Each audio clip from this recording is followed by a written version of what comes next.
Hello everyone, कैसे हैं आप लोग। उम्मीद है कि आप लोग घर में अच्छे से होंगे।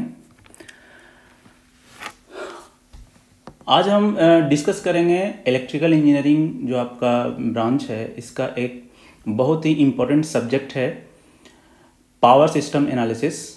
हम अब उसे डिस्कस करेंगे, ठीक है। One by one different concepts of power system वो हम लोग देखेंगे इन वेरी इजी वे। जैसा आप लोग को पता है कि power system is one of the most important subject from GATE and engineering services point of view as well as in other engineering competitive examination. Question बहुत पूछे जाते हैं पावर सिस्टम से, क्योंकि पावर सिस्टम जो है वो कंप्लीट इलेक्ट्रिकल इंजीनियरिंग है।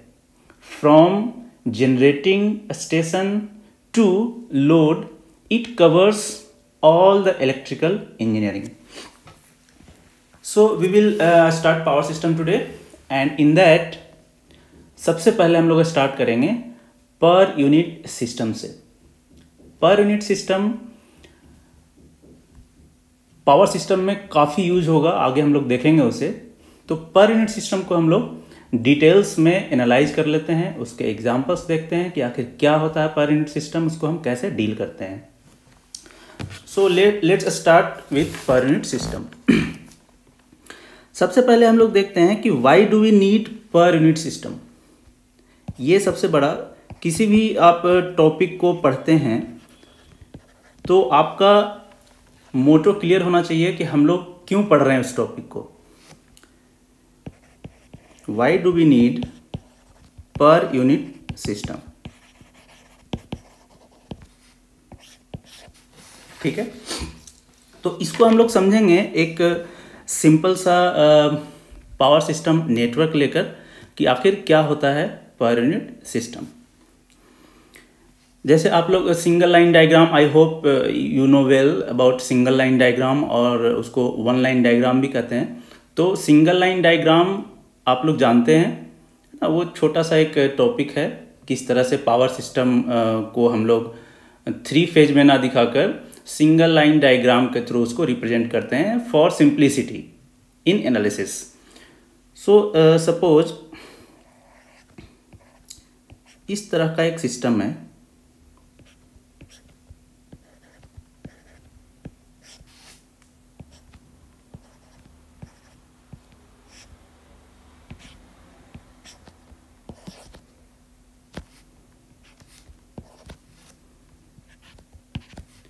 ये हमारा एक सिस्टम है।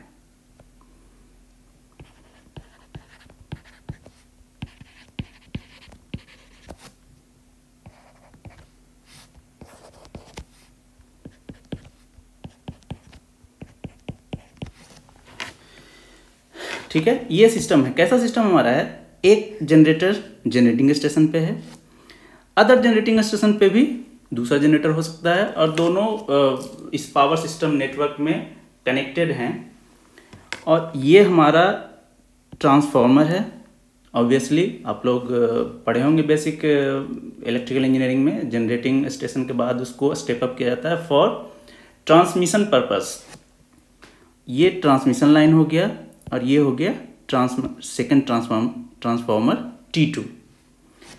ये एक लोड है, लोड A, जो इस बस बार से कनेक्टेड है ना।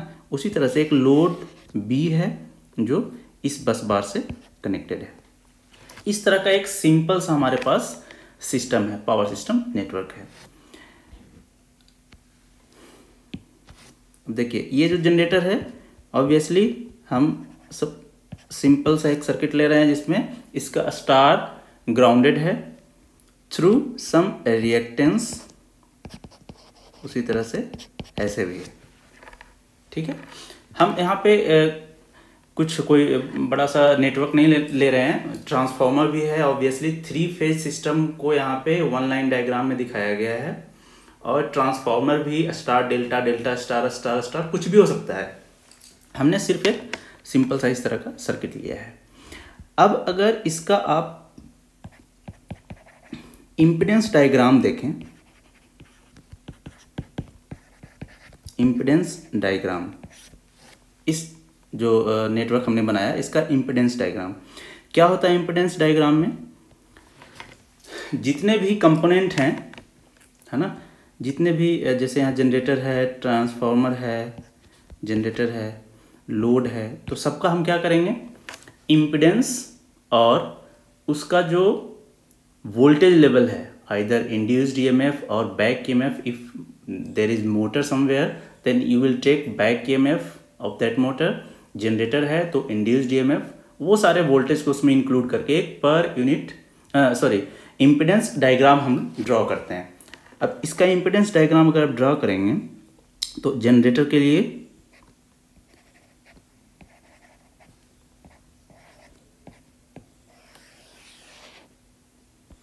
ठीक है, ये है जनरेटर 1, तो इसे हम EG1 लिख दें। ये उसका इम्पिडेंस, उस जनरेटर का, जनरेटर 1 का इम्पिडेंस है। मैं उसको अभी कुछ लिख नहीं रहा हूँ, मैं सिर्फ डायग्राम देकर उसको समझाने की कोशिश कर रहा हूँ। उसी तरह से एक देखिए, इसी बस बार पे, यही बस बार है ना, जनरेटर इस बस बार से कनेक्टेड है। इस बस बार पे एक लोड ए लगा हुआ है, लोड ए, तो इसका भी हम रजिस्टर, इंडक्टर, कुछ इसी टाइप का लोड होगा। मोस्टली जो लोड होता है वो उसमें रेजिस्टेंस, इंडक्टेंस इंक्लूडेड होते हैं। उसके बाद एक ट्रांसफार्मर है, तो ट्रांसफार्मर को हम लोग कैसे दिखाएंगे इसमें, इस तरह से, refer to some side, either primary side और सेकेंडरी साइड। ये हमने, ये ट्रांसफार्मर का कोर को, इसको कोर को शो करते हैं, और ये हमारा उसका रेजिस्टेंस एंड इंडक्टेंस है। Total resistance and inductance refer to some side, ये हमने रिफर करके लिखा है। उसके बाद ट्रांसफार्मर, ट्रांसमिशन लाइन आएगा, उसका रेजिस्टेंस और इंडक्टेंस। अगेन ट्रांसफार्मर आया तो उसका रेजिस्टेंस, इंडक्टेंस, और ये ट्रांसफार्मर का कोर इस तरह से, है ना, ये कोर हो गया। इसके बाद फिर लोड बी है, और फाइनली आपका जनरेटर 2, सेकंड जनरेटर, सॉरी यहाँ पर बैक ईएमएफ, इसका जनरेट इंड्यूस्ड ईएमएफ फिर रहेगा, जिसे हम EG2 कह रहे हैं, EG2 ये। तो इसमें क्या क्या है देखिए, यहाँ से यहाँ तक जनरेटर 1 है, ये क्या है, लोड ए। उसके बाद यहाँ से लेकर और यहाँ तक ट्रांसफार्मर 1, ये आ गया यहाँ से यहाँ तक ट्रांसमिशन लाइन, एंड देन यहाँ से यहाँ तक है transformer 2, second transformer. Then again load B, and finally you have generator 2, second generator. तो ये जो हमने पावर सिस्टम, जो नेटवर्क हमने लिया है सिंपल सा, इसका ये इम्पिडेंस डायग्राम है। ठीक है, अब इसमें ये जो हमने इम्पिडेंस डायग्राम बनाया है ना, ये बैलेंस सिस्टम के लिए बनाया है। ये for balanced system, 3 phase balance system के लिए हमने बनाया है। इसमें जो मैग्नेटाइजिंग कंपोनेंट है उसको हम इग्नोर किए हैं। Magnetizing components are neglected. Magnetizing component कहाँ पे आएगा, मेनली इन ट्रांसफार्मर। तो ट्रांसफार्मर में जो मैग्नेटाइजिंग कंपोनेंट है कोर में जो कोर लॉस जिसको हम लोग शो करते हैं XM एंड RI, तो उसको हम यहाँ पे नेग्लेक्ट किए हैं। ठीक है, तो जैसे ही आप बैलेंस सिस्टम की बात करते हैं, तो बैलेंस सिस्टम में अगर न्यूट्रल ग्राउंड किया हुआ है थ्रू सम इम्पिडेंस, तो उस इम्पिडेंस का इम्पिडेंस इस इम्पिडेंस डायग्राम में नहीं दिखेगा आपको कहीं पे।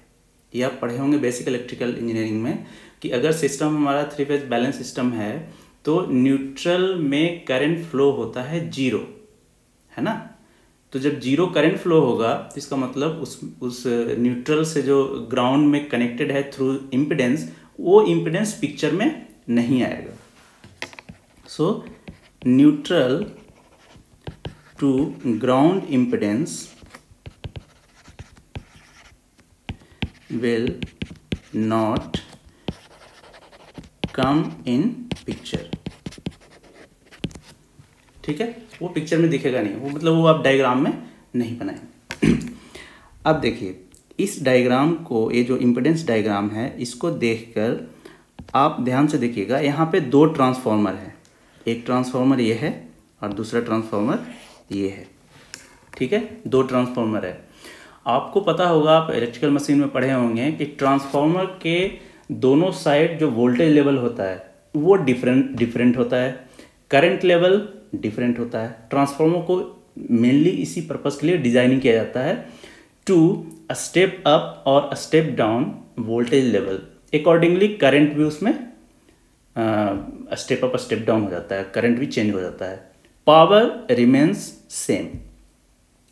ठीक है, तो 2 ट्रांसफार्मर है तो उसके प्राइमरी साइड में सेकेंडरी साइड में जो वोल्टेज लेवल होगा वो डिफरेंट होगा, है ना। तो यहाँ पर आप इस इम्पिडेंस डायग्राम में देखेंगे कि हमारे पास टोटल जो वोल्टेज लेवल है इस सिस्टम में वो 3 वोल्टेज लेवल है। ठीक है, तो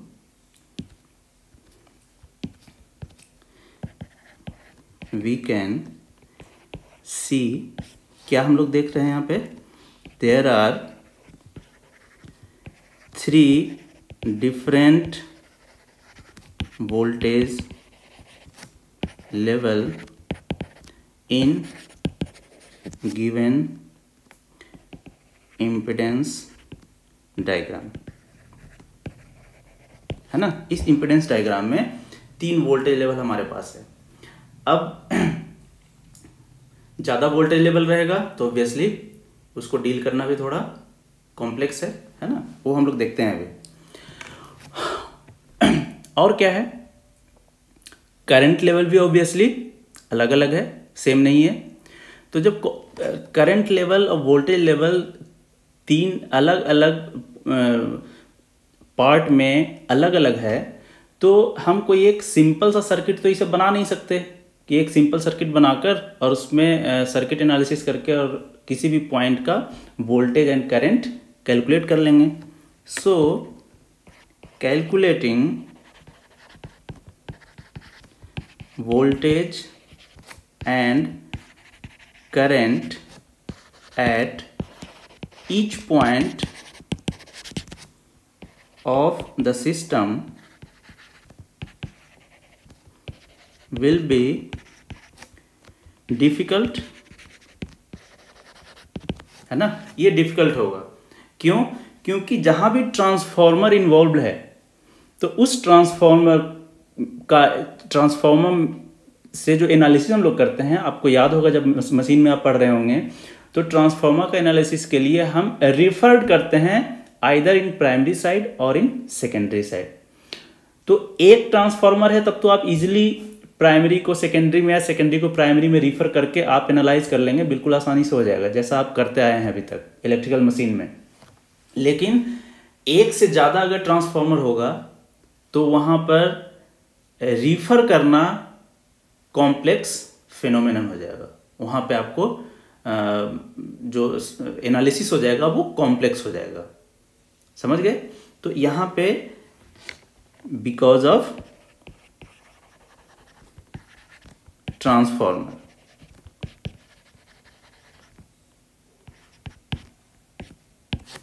ठीक है, ये ट्रांसफार्मर के कारण ऐसा हो रहा है। मतलब मेन प्रॉब्लम जो क्रिएट कर रहा है यहाँ पे वो ट्रांसफार्मर कर रहा है, ट्रांसफार्मर की वजह से ऐसा प्रॉब्लम आ रहा है। अब यहाँ तो हमने सिर्फ 2 ट्रांसफार्मर लिया है। If number of transformers increases in the system, complexity in analysis also increases। तो ऑब्वियस बात है, और पावर सिस्टम में 100 ट्रांसफार्मर 1000 ट्रांसफार्मर कनेक्टेड होते हैं सिस्टम से, है ना, तो उसका एनालिसिस करना कॉम्प्लेक्स होगा इन नॉर्मल वे। ठीक है, ये तो हो गया दूसरी बात। एक और आप यहाँ पे पॉइंट समझ सकते हैं कि वोल्टेज नॉर्मली किस में होता है, in kilo volt. Power, apparent power की अगर हम बात करें, है ना, जो कि ट्रांसफार्मर का रेटिंग अपरेंट पावर में दिया जाता है, तो ट्रांसफार्मर जो पावर रेटिंग होता है वो किस में होता है, आइदर केवीए और एमवीए, है ना। तो ऑब्वियसली जो करंट मिलता है हमें वो किलो एम्पियर में होता है। तो जब एनालिसिस करते हैं हम, तो एनालिसिस में while calculating using kVA, MVA, kV, kilo ampere is somewhat difficult, है ना। इसको कैलकुलेशन में बार बार kilo ampere, kilo volt, MVA लिखना, ये थोड़ा सा एनालिसिस को डिफिकल्ट बनाता है, कॉम्प्लेक्स बनाता है, लेंदी बनाता है basically. In calculation,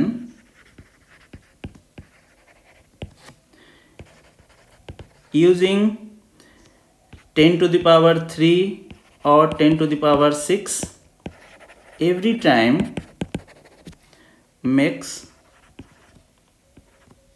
analysis lengthy। समझ गए, ये लेंदी बनाता है एनालिसिस को। तो अब ये जो 3 प्रॉब्लम आपने देखा कि 3 डिफरेंट वोल्टेज लेवल है, तो उसमें जो कैलकुलेशन है ईच पॉइंट का वो डिफ़िकल्ट होगा, और जैसे जैसे नंबर ऑफ ट्रांसफार्मर बढ़ेगा ये कॉम्प्लेक्सिटी और इंक्रीज करेगा। और किलो वोल्ट, केवीए, एमवीए, ये सब में सिस्टम को रखना, जो पावर है, वोल्टेज है, और तब एनालाइज करना, ये भी जो एनालिसिस है उसको लेंदी बनाता है। So to overcome these problems we use per unit system। इन्हीं सब प्रॉब्लम को ओवरकम करने के लिए हम पर यूनिट सिस्टम का यूज करते हैं। अब हम लोग देखते हैं कि पर यूनिट सिस्टम होता क्या है। यहां तक समझ गए आप कि पर यूनिट सिस्टम को हम यूज क्यों करते हैं। अब हम यहां से शुरू करते हैं कि पर यूनिट सिस्टम होता क्या है। पर यूनिट सिस्टम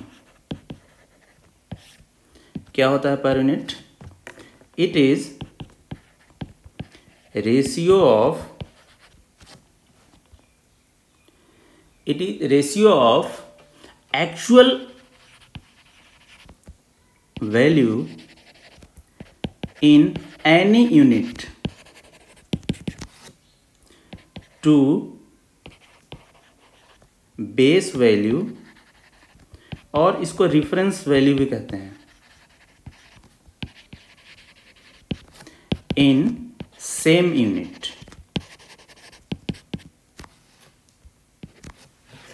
ठीक है,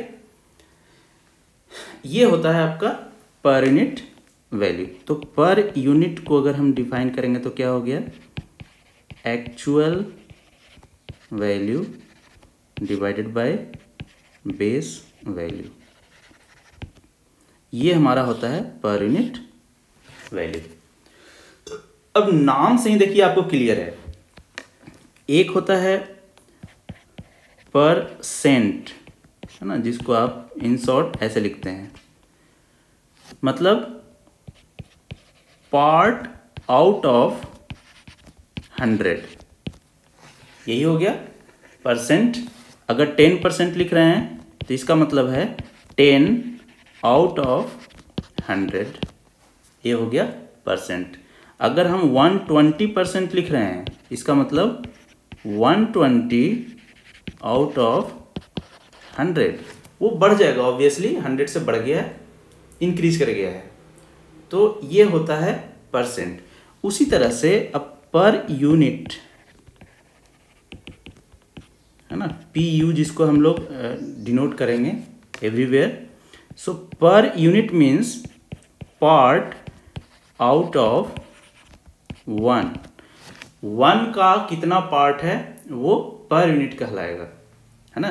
तो जो भी वैल्यू हम कैलकुलेट कर रहे हैं वो 1 उसका रेफरेंस रहेगा कि 1 से कितना पार्ट है 1 का, 0.7, 0.5, 0.1, मे बी मोर देन 1, है ना। जब फॉल्ट आता है तो उस समय रेटेड वैल्यू से ज़्यादा हो तो हम देखेंगे आगे, तो वो 1 से ज़्यादा भी हो सकता है, जैसे परसेंटेज इस तरह से 120%, 150% भी हो सकता है, तो ये भी हो सकता है।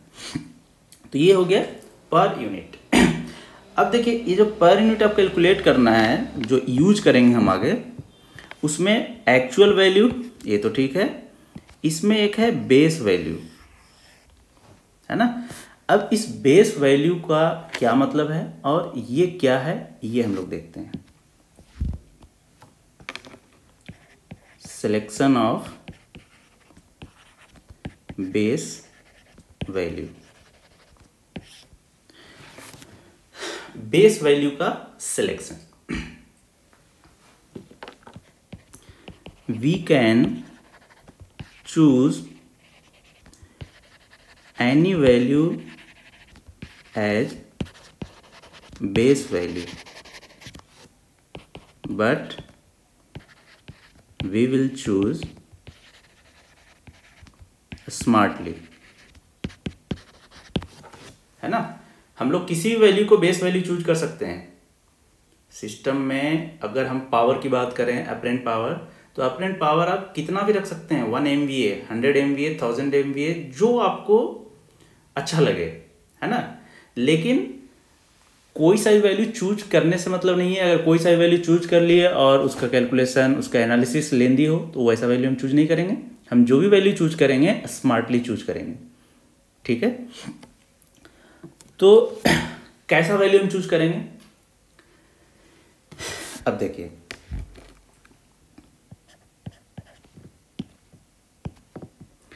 generally in power system, power system में जो हम वैल्यू चूज करते हैं, base value, selected base value, ये या तो हम दो वैल्यू मोस्ट मतलब पॉपुलरली हम इसको चूज करते हैं as a base value.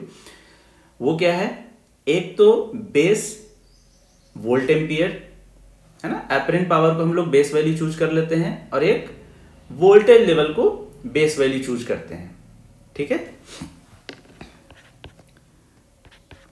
Apparent power, है ना, इसको बेस वैल्यू चूज कर लेते हैं, इसको हम SB लिख सकते हैं। S means complex power, apparent power, and B suffix में जो लगा हुआ है बेस वैल्यू के लिए। तो इसको हम वोल्ट एम्पियर में भी ले सकते हैं और KVA किलो वोल्ट एम्पियर में भी ले सकते हैं और MVA इसमें भी ले सकते हैं, है ना। तीनों में किसी में भी हम यूज कर सकते हैं इसे। जो नॉर्मली हमारा पावर सिस्टम होता है उसमें जो अपरेंट पावर का लेवल होता है वो जनरली MVA और KVA में होता है, तो हम उसी में उसको डील करेंगे, देखेंगे आगे हम जब न्यूमेरिकल सॉल्व करेंगे तो कैसे डील करते हैं। और सेकंड वोल्टेज लेवल, है ना, तो वी बी और के वी बी बेस वोल्टेज। तो जो हमारा पावर सिस्टम है उसमें voltage up two kilo volt तक ही होता है, मेगा वोल्ट में अभी तक वोल्टेज हम लोग नहीं कहीं भी ट्रांसमिट करते हैं, है ना। तो हम वीबी लें, वोल्टेज वोल्ट बेस में, या किलो वोल्ट में बेस वैल्यू लें, तो ये हम इस तरह से सेलेक्ट करते हैं। तो ये दोनों हमारा ज़्यादा यूज करते हैं, apparent power end voltage level. ये दोनों बेस वैल्यू हम सबसे पहले सेलेक्ट करते हैं for the given power system network. उसके बाद जब ये दोनों हमें पता है तो अब आप इससे डिराइव करके कोई सा भी बेस वैल्यू फाइंड कर सकते हैं, है ना। इससे जो भी ये दोनों जो वैल्यू है बेस वैल्यू, इससे आप जो भी डिराइव करेंगे वो भी बेस क्वांटिटी ही आएगा, like base current I B suppose हम करते हैं ऐसे, तो क्या आई बी हो जाएगा, apparent power divided by base voltage, है ना। हम अभी कोई 3 फेज या इस तरह की बात नहीं कर रहे हैं, नॉर्मल सिंगल फेज की हम बात कर रहे हैं, जो यहाँ पे हम देख रहे हैं। 3 फेज होगा वहाँ कैसे हम लोग कैलकुलेट करेंगे वो हम लोग सब देखेंगे 1 by 1। और हाँ, ये हो गया आपका बेस करंट, ठीक है। तो इसको आप लिख सकते हैं या तो वोल्ट एम्पियर बाय वोल्ट, इसमें लिख सकते हैं, या KVA base by kilo volt base. जब इसे आप यूज करेंगे तो आपका जो यूनिट आएगा, है ना, वो यूनिट किस में रहेगा, एम्पियर में। इसी को अगर आप एमवीए बेस बाय केवी बेस अगर यूज कर दिए तो ये यूनिट किस में हो गया, किलो एम्पियर में। तो बस यूनिट का ध्यान रखना है, जो बेसिक्स है वो तो बिल्कुल सेम रहेगा कि जो करंट, अगर बेस पावर बेस वोल्टेज आपको पता है तो आप करंट बिल्कुल आसानी से फाइंड कर सकते हैं, है ना, S B divided by V B.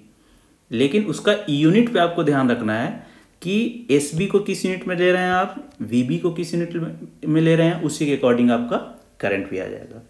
Similarly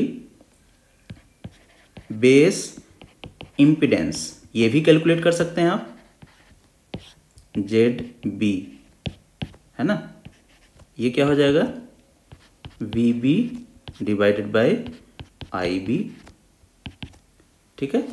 we B I B को क्या लिखते हैं हम, S B divided by V B, so V B square divided by S B, है ना। तो ये हो गया जेड बी,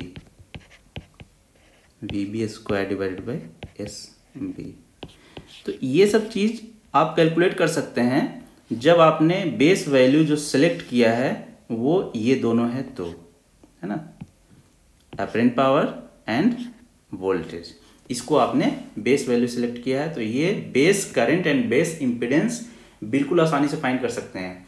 और मेनली यही 4 टर्म होता है जिस पे आपको फोकस करना है, volt ampere base, voltage base, current base and base impedance. यही 4 क्वांटिटी को आपको ध्यान में रखना पड़ता है। उसके बाद अब सपोज हमें कैलकुलेट करना है वोल्टेज इन per unit, per unit voltage, है ना, जिसको हम VPU ऐसा लिखते हैं सपोज, ठीक है। तो according to formula per unit का वो क्या है, actual voltage divided by base voltage. ठीक है, तो एक्चुअल वोल्टेज सपोज V है एंड बेस वोल्टेज VB है, तो ये हो गया आपका पर यूनिट में, जो कि यूनिट लेस होता है। इसमें कोई भी यूनिट नहीं होगा, ऊपर भी वोल्टेज है नीचे भी वोल्टेज है। Similarly per unit current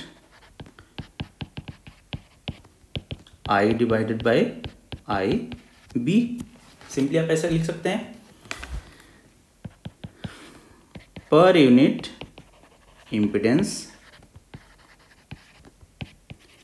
ZPU, क्या लिखेंगे, actual value of impedance divided by base value of impedance.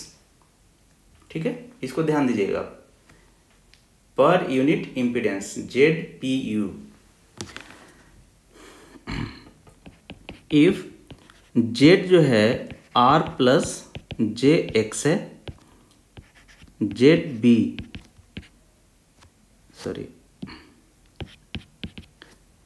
अगर ऐसा है इम्पिडेंस, इस Z का वैल्यू R प्लस JX, तो Z पर यूनिट को हम लोग क्या लिख सकते हैं, R plus JX divided by Z base.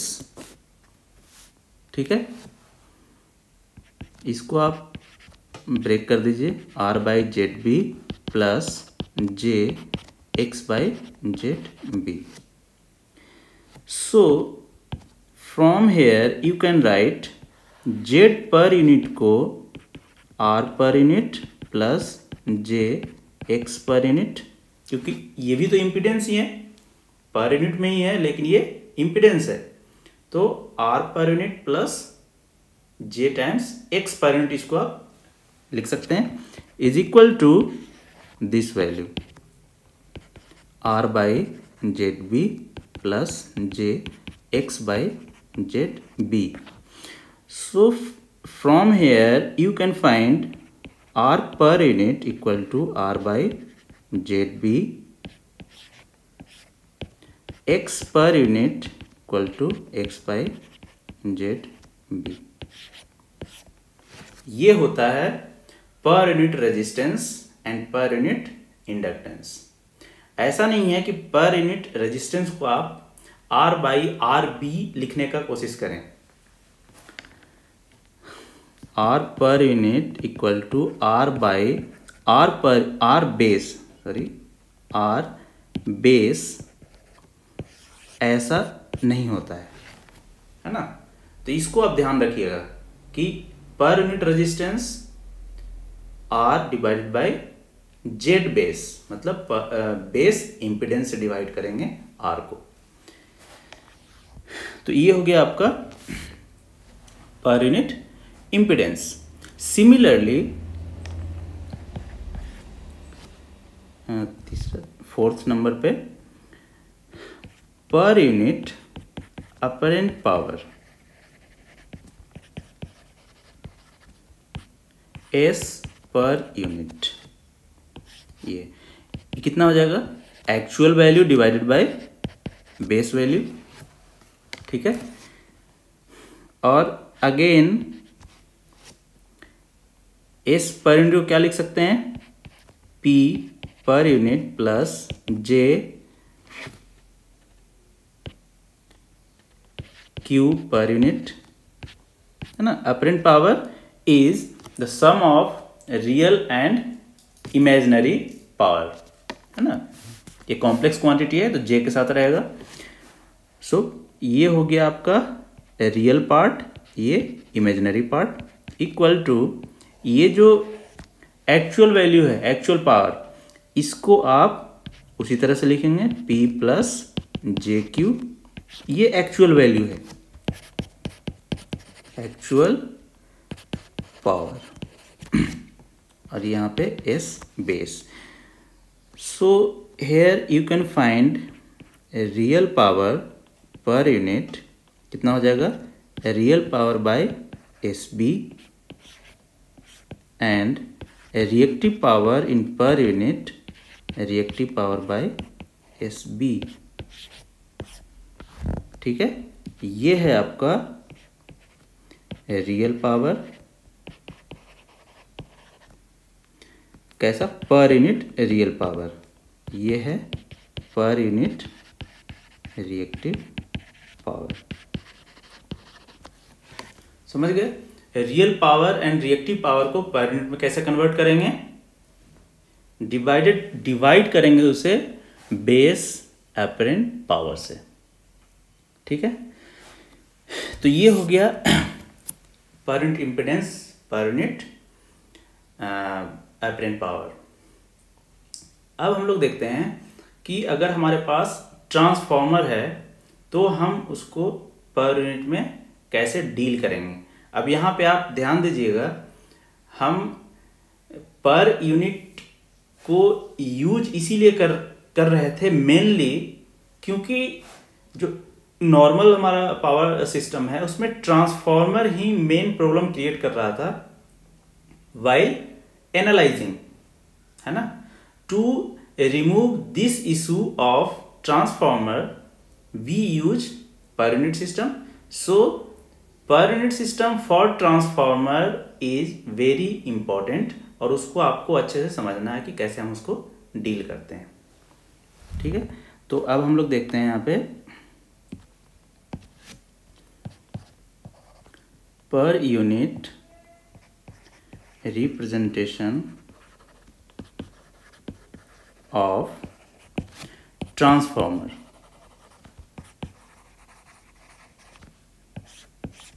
ठीक है, पर यूनिट रिप्रेजेंटेशन देखेंगे तो इसमें हम सबसे पहले कुछ अप्रोक्सीमेशन ट्रांसफार्मर के लिए हम लोग अभी से ही कर लेते हैं। क्या है,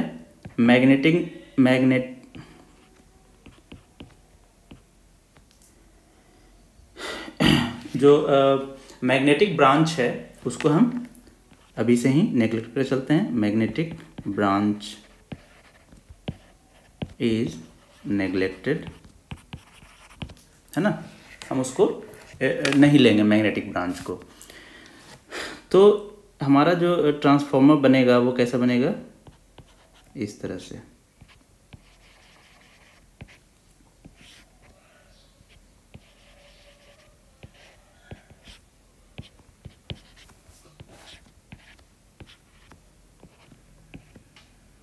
ये है हमारा V1, ये है V2, Z1, Z2। ठीक है, ये है N1 नंबर ऑफ टर्न्स इसमें है, इसमें N2 नंबर ऑफ टर्न्स है। ठीक है, इसमें करंट फ्लो हो रहा है I1, इसमें हो रहा है I2। ये हमारा एक ट्रांसफॉर्मर है, ये प्राइमरी साइड है सपोज, और ये है सेकेंडरी साइड, है ना, ये हमारा है। अब यहाँ पे हम ये डिस्कस नहीं करेंगे कि प्राइमरी किसको कहते हैं, सेकेंडरी किसको कहते हैं, ये सब आप पढ़ चुके होंगे in electrical machine power transformers में। जहाँ पे सोर्स कनेक्ट होता है उसको हम लोग प्राइमरी साइड बोलते हैं, जहाँ पे लोड कनेक्ट होता है जिस साइड पे उसे हम सेकेंडरी साइड बोलते हैं। तो इस तरह का एक ट्रांसफार्मर हमारे पास है। अब देखिए, जो रेटिंग होता है ट्रांसफार्मर का वो किस में होता है, in volt ampere. Rating of transformers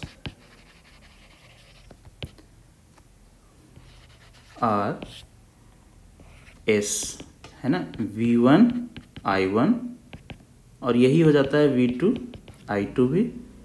ये रेटिंग होता है ट्रांसफार्मर का इन वोल्ट एम्पियर्स।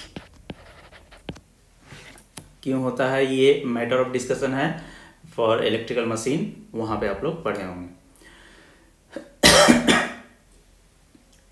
अब देखिए, जो लीकेज इम्पीडेंस है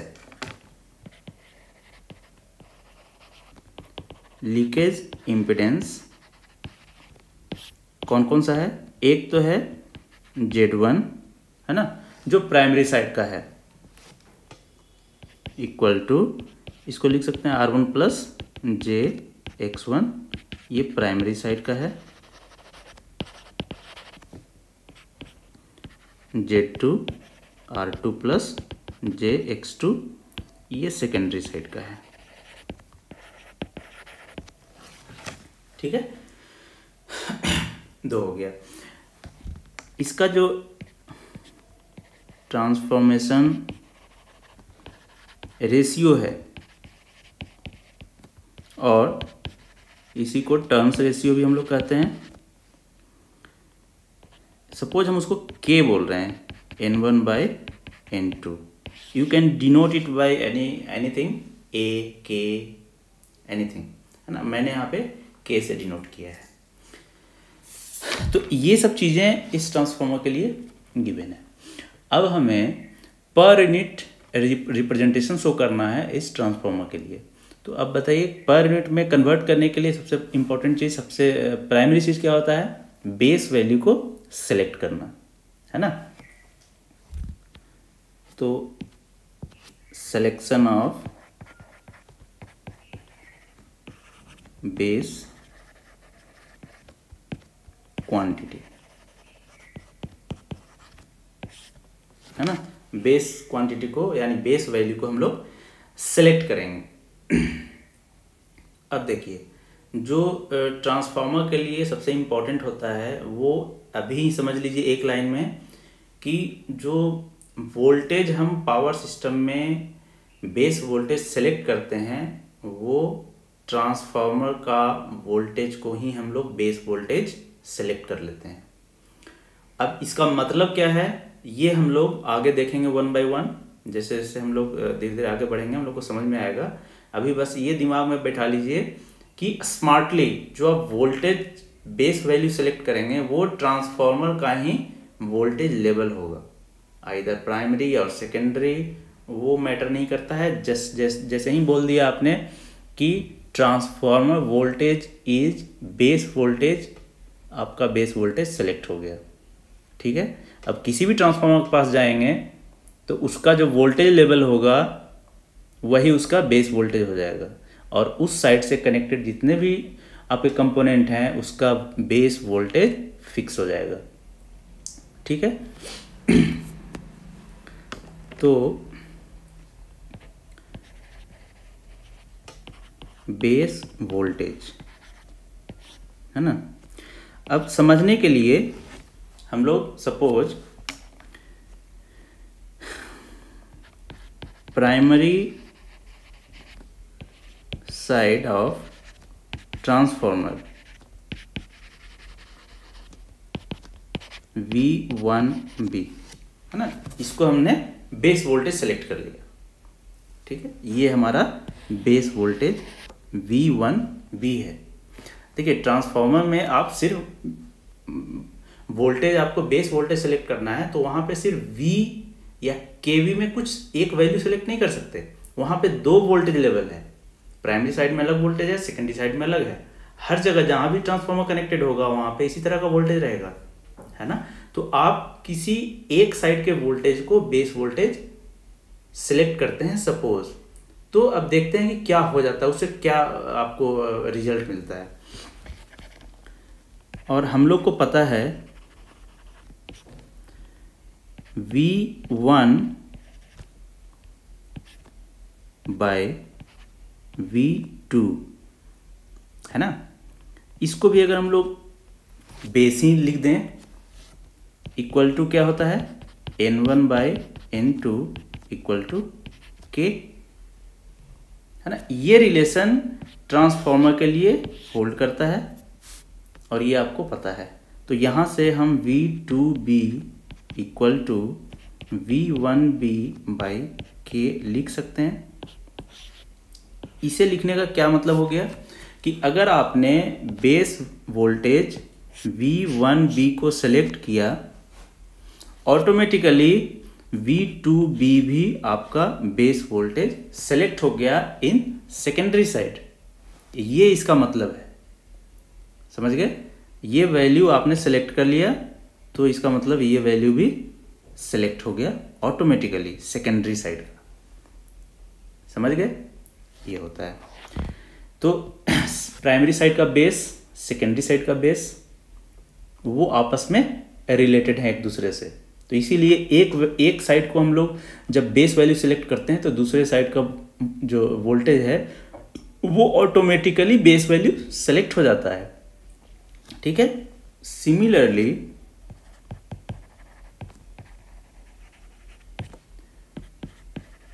base current in primary I1B है ना, ये आपने चूज किया कि बेस करंट हमारा I1B रहेगा। किसी दो क्वांटिटी को आप चूज कर सकते हैं base quantity, either volt ampere end voltage, और वोल्टेज एंड करंट, और वोल्ट एम्पियर एंड करंट, है ना। दो क्वांटिटी को हम लोग को चूज करना होता है, बाकी अदर क्वांटिटी वो ऑटोमेटिकली उससे डिराइव होकर आ जाता है ना। तो सपोज हमने यहाँ पे करंट को भी, प्राइमरी साइड के करंट को बेस करंट सेलेक्ट किया है, तो ये रिलेशन आपको पता है, N2/N1 1/K। So I2B equal to K times I1B। जैसे ही आपने सेलेक्ट कर लिया I1B को base value, I2B automatically select हो गया एज ए बेस करंट, ठीक है। तो बेस वोल्टेज, बेस करंट आपने सेलेक्ट कर लिया। तो बताइए बेस वोल्ट एम्पियर और SB है ना, एपरेंट पावर, और इसको कॉम्प्लेक्स पावर भी आप लोग कहते हैं। इसका वैल्यू कितना हो जाएगा, V1 base into I1 base, है ना। यही दोनों का प्रोडक्ट होगा। हम अभी फॉर सिंगल फेज के लिए ही देख रहे हैं यहाँ पे, है ना। अब बताइए V1B, इसका वैल्यू कितना होता है, V2B/K इंटू I1B, इसका वैल्यू, सॉरी हाँ ठीक है, ये एक मिनट इसको थोड़ा चेंज कीजिएगा। V1B इसका वैल्यू कितना होगा, K टाइम्स V2B। आप इस रिलेशन से देख सकते हैं, ये जो रिलेशन है V1B equal to K times V2B into I1B equal to I2B divided by K। K और K कैंसिल हो जाएगा और बच जाएगा आपके पास V2B इंटू I2B। और ये क्या है बेसिकली, S2B है ना। ये जो ये है primary side S1B, primary side का वोल्ट एम्पियर। ट्रांसफार्मर के प्राइमरी साइड में कितना एपरेंट पावर है वो ये वैल्यू आपको देगा, और सेकेंडरी साइड में ये वैल्यू है, और दोनों आप देख रहे हैं इक्वल है। तो आपको तो ये पता ही है कि जो पावर है, एपरेंट पावर, वो प्राइमरी साइड और सेकेंडरी साइड का सेम ही होता है। तो ऑब्वियसली बेस वैल्यू भी सेम ही रहेगा, बेस में कोई चेंज नहीं आएगा, वो यहां से भी आपको दिख रहा है, ठीक है। तो ये हो गया एपरेंट पावर। अब base impedance, base impedance of transformer, है ना। तो अगर हम प्राइमरी साइड की बात करें, प्राइमरी साइड, इसको हम Z1B लिख रहे हैं। देखिए इंपिडेंस एट प्राइमरी साइड वो तो Z1 गिवन है, हमें अभी जो भी यहाँ से कैलकुलेट कर रहे हैं, आप ध्यान दीजिएगा, यहाँ से ट्रांसफार्मर के प्राइमरी और सेकेंडरी से सिलेक्शन ऑफ बेस वैल्यू से, है ना। तो हम अभी सिर्फ बेस वैल्यू को ही सिलेक्ट कर रहे हैं। पहले वोल्टेज को हमने देखा कि वोल्टेज में बेस वैल्यू हम कैसे सेलेक्ट कर रहे हैं ट्रांसफार्मर के लिए, करंट उसके बाद देखा, वोल्ट एम्पियर देखा, अब इम्पीडेंस देख रहे हैं। बेस वैल्यू ही सारा है ना। दो को आपने सेलेक्ट किया है, बाकी उससे डिराइव हो रहे हैं। वोल्ट एम्पियर क्या है? Base voltage into base current, वही वोल्ट एम्पियर है। तो उसी तरह से बेस इंपीडेंस प्राइमरी साइड का कितना हो जाएगा? V1B प्राइमरी साइड का voltage divided by primary side का करंट, वो भी बेस वैल्यू सारा।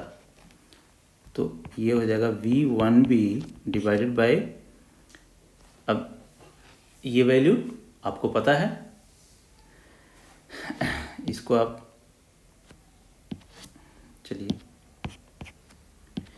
V1B, इसको अगर आप सेकेंडरी साइड के वोल्टेज के टर्म्स में लिखना चाहें तो क्या लिखेंगे? K टाइम्स V2B, और ये I1B को I2B डिवाइडेड बाय K, ऐसा लिख सकते हैं, है ना। क्योंकि हम प्राइमरी और सेकेंडरी साइड को रिलेट कर रहे हैं एक दूसरे से, कि अगर हमने एक साइड का बेस वैल्यू फाइंड किया है, दूसरे साइड का बेस वैल्यू कितना होगा, ठीक है। तो इसे हम लिखेंगे K square times V2B divided by I2B, और ये क्या है आपका? Z2B। तो यहाँ से आपको पता चल गया कि Z1B equal to K square times Z2B होता है, ठीक है। प्राइमरी साइड का ये है ना, ये प्राइमरी साइड का बेस इम्पीडेंस है, और ये क्या है? ये टोटल हो गया सेकेंडरी साइड का, सॉरी ये टोटल नहीं, ये सिर्फ वैल्यू सेकेंडरी साइड का बेस इम्पीडेंस है। और दोनों आपस में रिलेट कैसे हैं? K स्क्वायर से मल्टीप्लिकेशन के साथ, ठीक है। तो ये बेस इम्पीडेंस हो गया primary side and secondary side का। अब देखिए, इसके बाद हम लोग देखते हैं कि जनरली जो ट्रांसफार्मर होता है उसमें जब एनालिसिस करते हैं ट्रांसफार्मर में, तो हम लोग refer to one side analysis करते हैं, है ना।